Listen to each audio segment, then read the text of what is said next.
Bonjour à tous. Alors, on va faire un petit tirage pour les projets de la nouvelle lune, qui tombe en même temps que le tirage des énergies du week-end. Donc, je posterai ça le lendemain de la nouvelle lune, donc le 10 mars au lieu du 9 mars, parce que d'habitude la nouvelle lune c'est le 9 mars. Et d'habitude je poste ça le jour de la nouvelle lune, mais là ça tombe en même temps que le tirage des énergies du week-end, ça craint. Bref, on va commencer ce tirage avec l'oracle des chamans. J'ai tiré 3 cartes, je vous les montre. Vous pouvez choisir sur l'image ou sur la petite explication que je vais vous en donner. La première, c'est l'animal totem. Alors, sur cette carte, nous voyons donc une femme là qui est sur un taureau qui est bien puissant, bien costaud, et que, à mon avis, il n'est pas facile de faire bouger. Il est entouré de toute cette lumière. Il y a vraiment une notion, pour moi, j'ai le sentiment avec cette carte de vouloir s'affirmer, de vouloir trouver sa place et de s'en moquer de ce que pensent les autres, d'être qui on est sans se soucier de ce que les autres en pensent. Donc, si vous avez pour projet au cours de cette lunaison, d'être comme ça, de développer un peu votre affirmation de vous, c'est la carte qu'il faut choisir. La seconde carte, c'était donc le feu, où nous voyons à la base là de tout ce bordel, ce volcan qui accumule, accumule, accumule, et il y a la pression qui peut péter. Et donc, ça pourrait être en projet, au cours de cette lunaison, de trouver un moyen de faire échapper la pression sans que ça fasse tout exploser.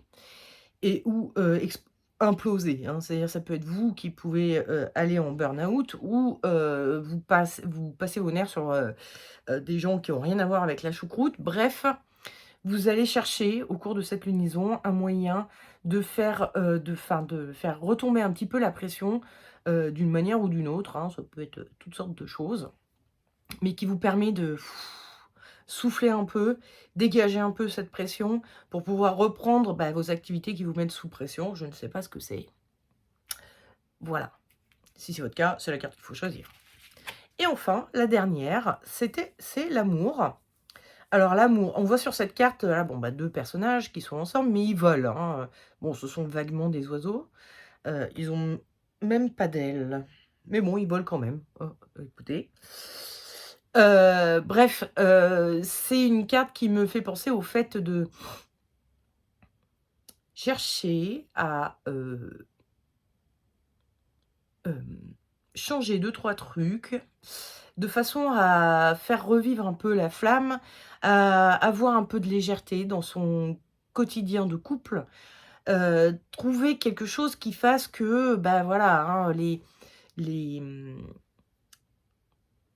le quotidien, a un peu, sclérosé, votre vie de couple, et vous avez envie de trouver quelque chose qui, vous mette un peu plus de légèreté, vous fasse voyager un peu, hein. Ils partent, aussi au loin. Bref, vous cherchez une solution pour faire, renaître un petit peu la flamme dans votre couple au cours de cette lunaison. Voilà. Donc, si c'est votre cas, c'est la carte qu'il faut choisir. Nous allons commencer par regarder, le tirage pour ceux qui auront choisi l'animal totem, donc le besoin de s'affirmer au cours de cette lunaison, le projet de s'affirmer au cours de cette lunaison. On va regarder avec l'oracle des reflets un petit peu quelles sont, d'un côté, vos forces sur lesquelles vous pouvez vous appuyer, et on va dire les faiblesses qui pourraient être travaillées, sur lesquelles il faudrait travailler un peu de façon à réussir ce projet. Alors, je vais essayer de faire vite. Toujours un peu compliqué avec les cartes qui accrochent.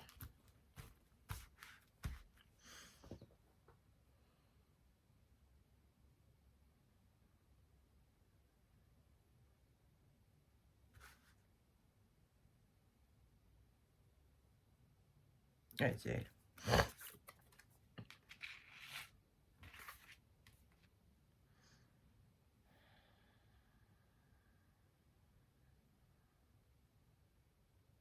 Mmh.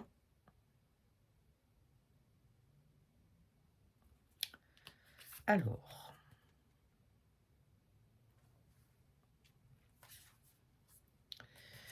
la force, c'est la sérénité. La faiblesse, c'est l'abeille. Alors, par rapport à le besoin de s'affirmer.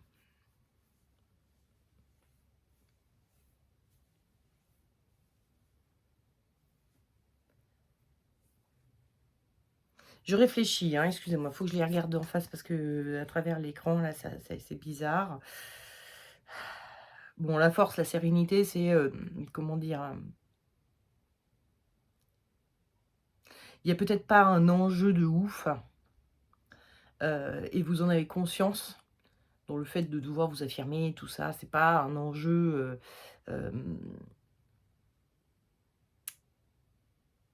vous avez conscience que c'est pas un enjeu, comment dire? Qu'il faut réussir absolument, sinon vous avez raté votre vie ou vous allez rater, une opportunité ou je ne sais quoi.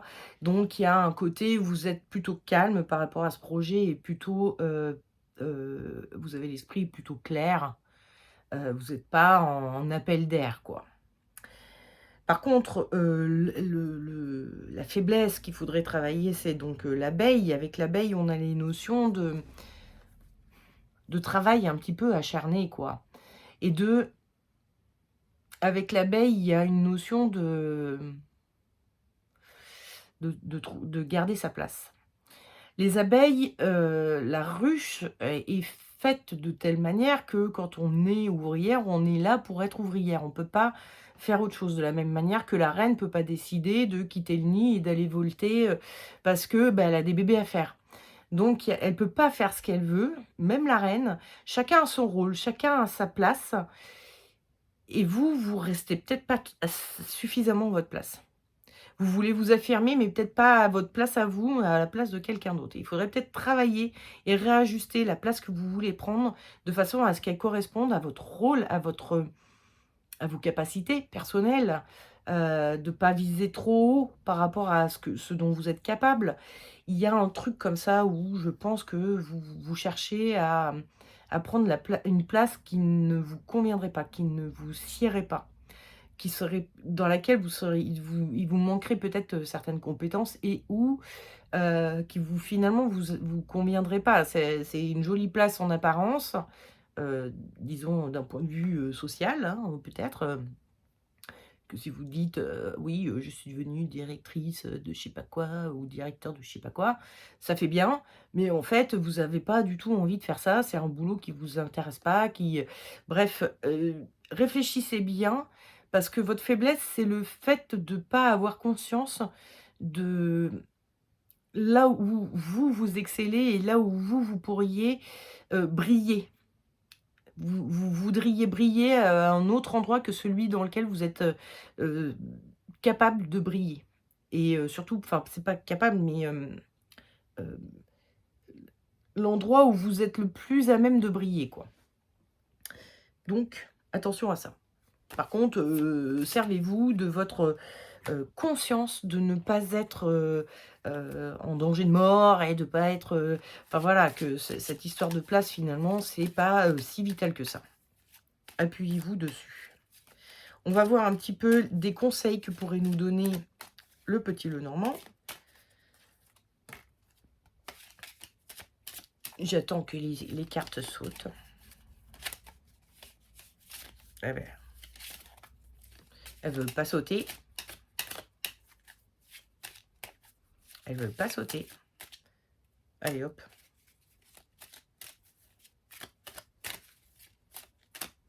C'est un mode de tirage peut-être un peu nul. Je sais pas si c'est si intéressant que ça, finalement. Je teste. Bon, il y en a deux qui sont sortis. Je sais pas quoi faire. Parce que j'en tire que 3 d'habitude. Sachant que le petit Lenormand ne peut pas être lu avec une seule carte. C'est comme ça. Alors, waouh, je sais pas du tout comment le lire. OK.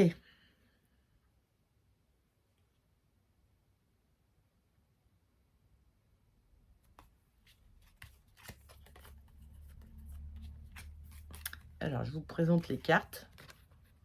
Celles-ci, elles ont sauté toutes les deux en même temps. Alors, on a ici la croix. On a ici le... Alors, c'est la tombe... Non, le cercueil, pardon. Et ici, le bateau avec la lettre. Oui, la lettre.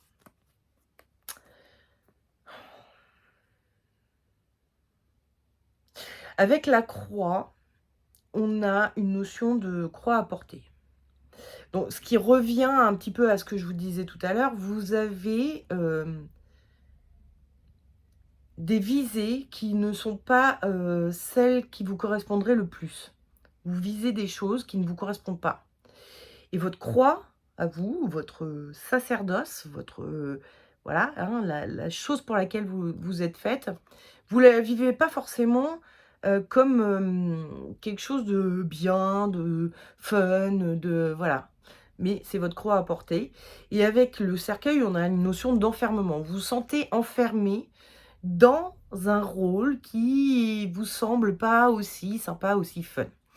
Cependant, le Normand vous dit, mais vous pourriez être extrêmement surpris parce que par le biais de ce sacerdoce, de cette chose que vous savez bien faire, vous pourriez faire des découvertes. La lettre, ici, elle est... Dans les autres représentations, très souvent, on a une lettre écrite, manuscrite. Oui, je suis pas sûre que ce soit une enveloppe à chaque fois, mais en tout cas, là, on a une enveloppe scellée. Qui peut être une surprise, une bonne nouvelle, quelque chose de voilà, d'inattendu. On ne s'attendait pas à le recevoir et avec le bateau, on a aussi ça. On part à la découverte. On s'engage dans quelque chose qui est finalement beaucoup moins attendu que ce que l'on croyait. Vous pensez que vous avez des capacités, des connaissances, des compétences qui dont vous avez fait le tour et vous vous dites je pourrais rien découvrir de plus ou de mieux à travers ça parce que je le connais par cœur, c'est un peu mon domaine, ma zone de confort, mon domaine de compétences, alors qu'en fait ça pourrait vous mener beaucoup plus loin et à des choses beaucoup plus surprenantes que vous ne le pensez. Donc il ne s'agit pas de rester enfermé, puisque là le cercueil en plus il est à moitié ouvert, hein. On est en train de l'ouvrir, donc finalement ce sacerdoce pourrait vous ouvrir vers des choses beaucoup plus intéressantes que vous ne le pensez. Donc, essayez vraiment de comprendre que les choses pour lesquelles vous êtes doué ne sont pas aussi plan-plan et aussi, comment on dit, attendues, quoi. Enfin, je sais pas, ça coule pas de source comme vous le pensez. Enfin, en tout cas, le résultat de l'exploitation de ces compétences-là ne coule pas de source comme vous le pensez. Vous pourriez être quelqu'un de beaucoup plus brillant et fort et remarquable dans ce domaine de compétences que vous connaissez, vous. Donc, n'allez pas chercher midi à 14h, vous avez des domaines de compétences. Cherchez pas ailleurs, quoi. Cherchez pas d'autres, enfin, comment dire, à briller, enfin, à voir la place d'un autre, quoi. C'est-à-dire, vous avez sûrement, je sais pas moi, des idoles, des gens que vous trouvez super dans la vie. Enfin, quand je dis des idoles, ou des modèles, quoi, ça peut être des gens connus, mais comme des gens de votre famille, etc. Et vous voudriez être comme eux. Sauf que, ben non, soyez comme vous êtes. Finalement, vous êtes plus extraordinaire que vous ne le pensez. Ne cherchez pas à être quelqu'un d'autre. Compris? Voilà. Bon, passez une bonne lunaison, travaillez bien sur ça, affirmez-vous tel que vous êtes et pas autrement. Et puis, on se dit à la prochaine lunaison, hein, à la prochaine nouvelle lune. Je vous fais des bisous. Et on va passer au tirage de ceux qui ont choisi le feu. Donc, un moyen de relâcher la pression le plus tranquillement possible, pas comme ça. Hein, pas en faisant tout péter, en essayant de faire en sorte que ça se passe au mieux pour tout le monde.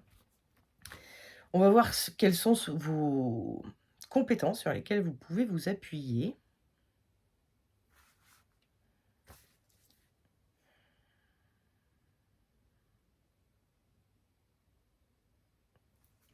Ok.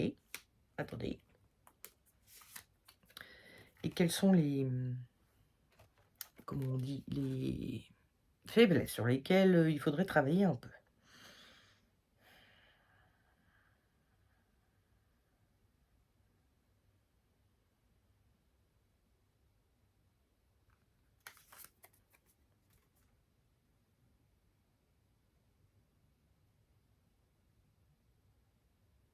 Mhm.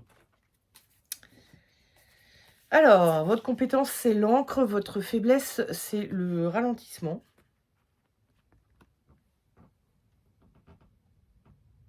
Bon, avec l'encre, on a vraiment la notion de... Il y a chez vous, dans votre entourage, ou dans votre psychologie, ou je ne sais quoi, quelque chose qui fait que vous n'êtes pas quelqu'un de perché. Vous êtes quelqu'un de pragmatique, mais aussi de stable. Il y a un truc, voilà. Par contre, votre faiblesse, c'est le ralentissement, c'est-à-dire que vous ne savez pas faire les choses lentement, doucement, tranquillement. Il faut toujours que ce soit à 200 à l'heure. C'est la raison pour laquelle vous êtes à deux doigts de péter les plombs. Parce que vous en faites 10 fois trop, plus que ce que votre corps vous le permet, ce que votre tête vous le permet, votre psychologie, votre psyché vous le permet. Donc vous avez quelque chose de bien ancré qui vous permet de, comment dire, vous sentir en sécurité. Donc vous ne pétez pas les plombs totalement pour l'instant parce que vous avez votre encre qui vous tient bien, voilà, bon, ça part pas en live, mais il faut quand même trouver un moyen de se calmer, de faire retomber le rythme, y aller un peu plus doucement, sinon, bah, l'encre, elle va finir par éclater en 1000 morceaux comme tout le reste. On va voir ce que vous conseille un peu le petit Lenormand. Je rigole parce que j'ai vu la carte et vous allez voir comme c'est rigolo.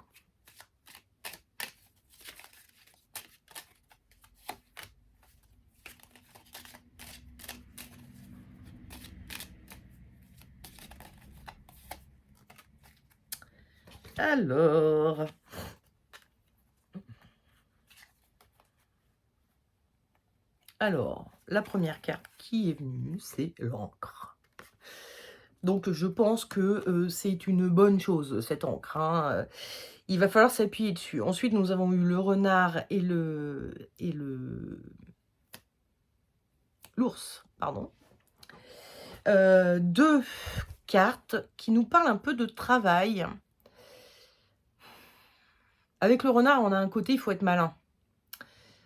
Faut être un peu, ouais, il faut être malin, faut être intelligent, faut, et avec l'ours, on a le côté aussi où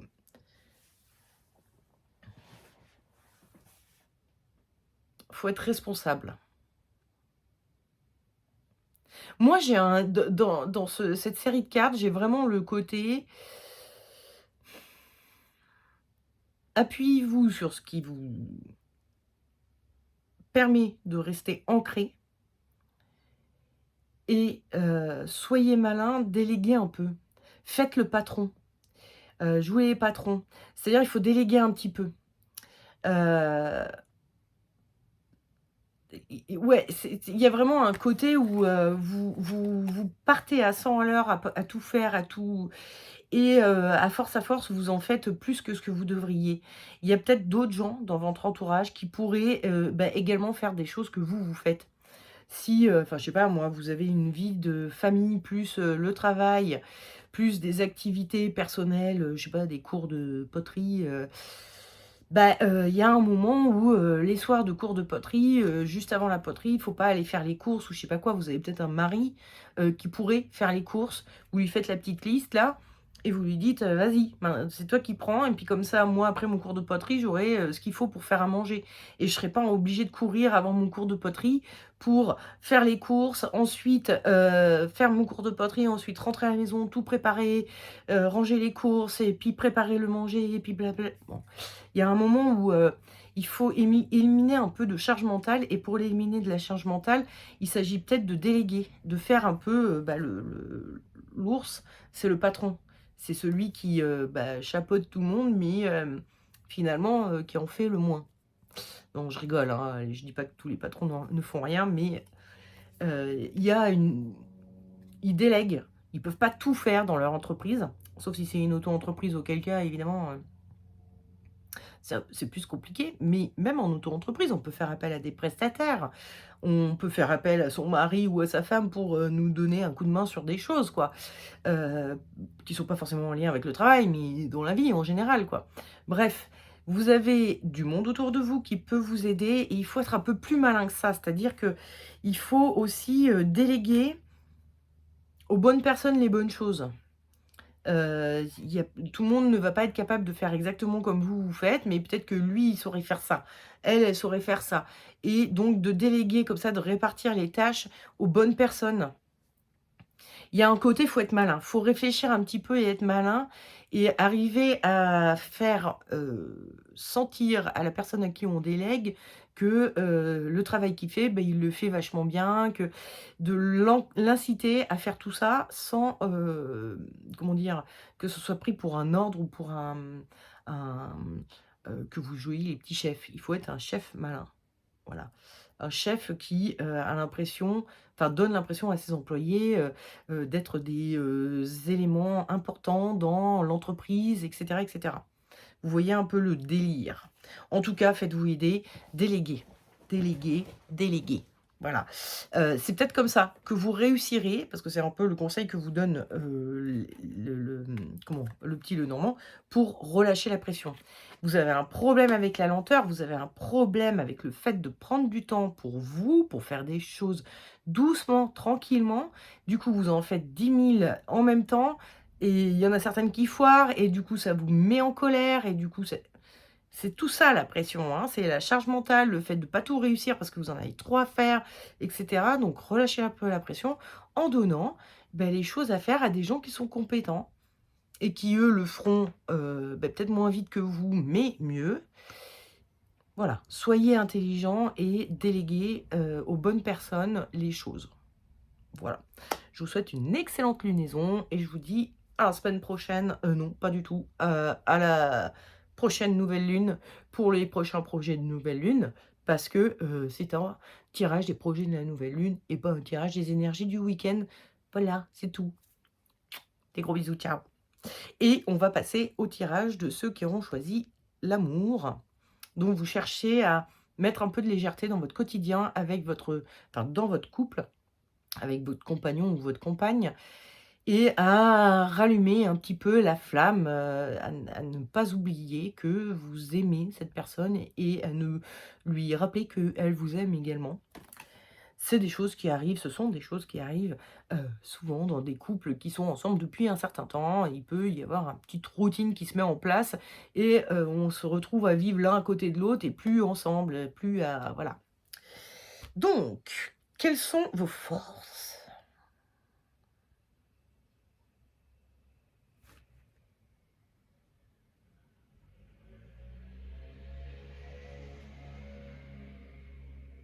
Ouais, j'ai trouvé.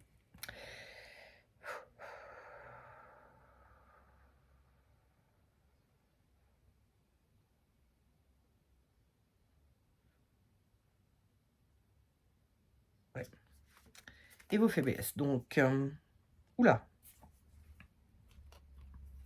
Alors, en force, nous avons l'été et en faiblesse, nous avons la chouette. Je vais y regarder un petit peu parce que ça va m'aider. Alors, l'été en force.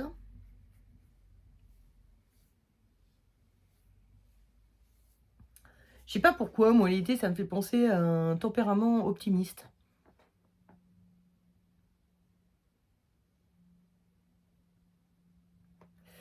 Et chaleureux. Il y a un truc, je pense que votre force, c'est que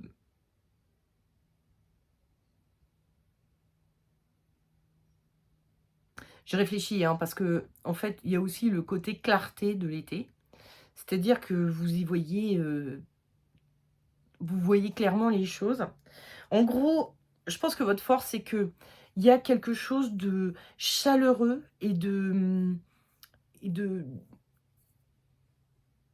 gai, voilà, dans votre vision de votre couple. Vous savez, la chance que vous avez, l'apport que vous apporte votre compagne ou votre compagnon, tout ce que cette personne vous apporte, vous en avez conscience, vous avez vraiment voilà, heu, mais votre faiblesse, c'est la chouette, qui est au contraire un personnage très sombre, enfin très sombre. La chouette n'est pas sombre, ce n'est pas ça que je dis, mais qui vit dans la nuit. Hem,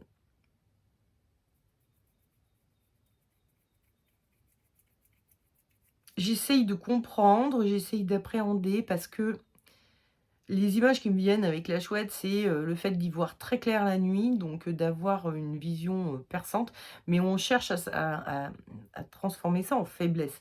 Il faudrait qu'il y ait un truc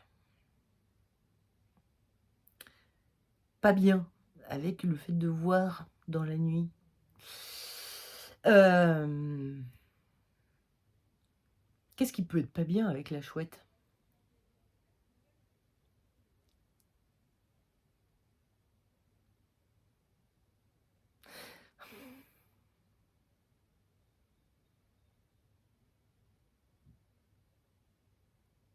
Je pense qu'il y a un côté parce que bon, la chouette, c'est aussi alors le fait de voir dans la nuit, c'est de voir plus loin que les autres et donc d'avoir une certaine sagesse. La chouette est associée à la sagesse en tant que symbolique.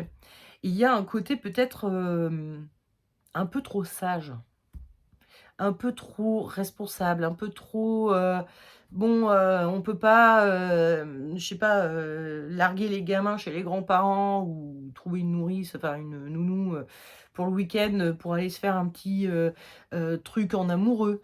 Il y a pas de vous êtes trop,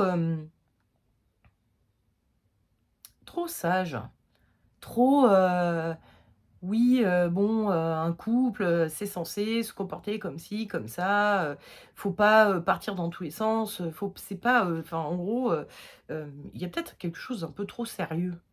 Votre faiblesse, c'est que vous prenez ça beaucoup trop au sérieux. Alors bon, après je conçois, hein, votre couple est une chose sérieuse, hein, c'est pas ça, mais vous le prenez vraiment trop au sérieux, il faut que ce soit, toujours, que vous sachiez toujours où vous en êtes, que, enfin voilà, dès que, votre compagne ou votre compagnon pense à autre chose parce que, bah, je sais pas, il a des problèmes au boulot ou un truc quoi, ou il s'intéresse à quelque chose de nouveau, il a découvert une nouvelle activité ou, elle, s'intéresse à je sais pas, elle se forme à une nouvelle, un nouveau métier, enfin bon bref, il y a d'autres centres d'intérêt que, le couple. Et ben vous, ça vous fait peut-être un peu peur parce que, vous dites, «Oh là là, où est-ce qu'on en est?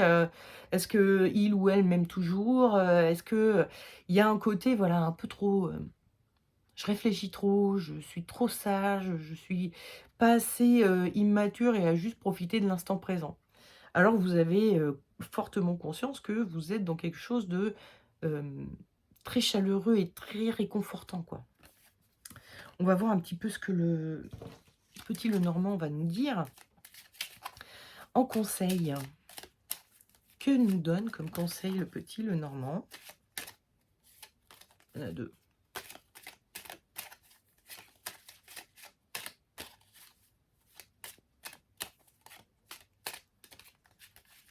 Ah! Allez, sautez! Oh! J'ai l'impression voilà. Non, les 2, il m'en faut une troisième. Allez, saute! Je les jette tellement je veux qu'elles sautent. Putain, il y en a 2. Oh! Allez hop. Alors, nous avons comme c'est drôle. Nous avons la tour, le cœur et les étoiles. Alors, la tour.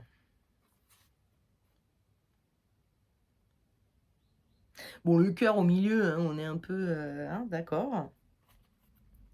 Les étoiles, pour le coup, ça me fait penser à des rêves, mais la tour, c'est tout le contraire. Alors, je ne sais pas quoi vous dire. Qu'est-ce que ça peut raconter comme histoire?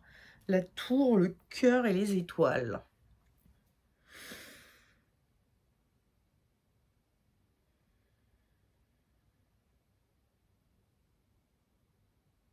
Avec la tour, on a une notion d'officialisation, parce que c'est la tour, c'est aussi les trucs administratifs.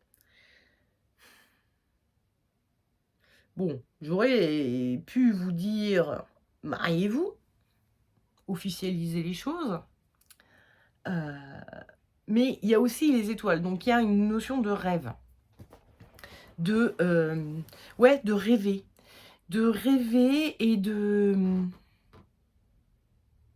il y a peut-être des démarches à faire pour